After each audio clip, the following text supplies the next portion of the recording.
Miért jött ide? Azok után, ami itt történt.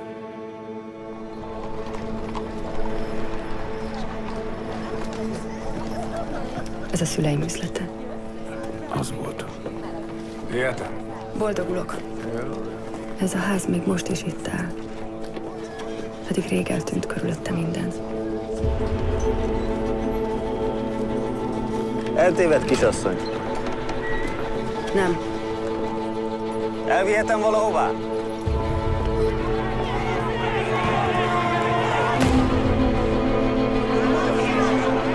Miért olyan szomorú? Nem ez az egyetlen kalapszalon a városban? Az egyetlen, ami a nevemet viseli. Maga egy lejter. Ismerte a bátyámat? Vegyék, vigyék! Olvassák! Senki sem tudja, hol lehet most. Imádkozzunk, hogy ez így is maradjon.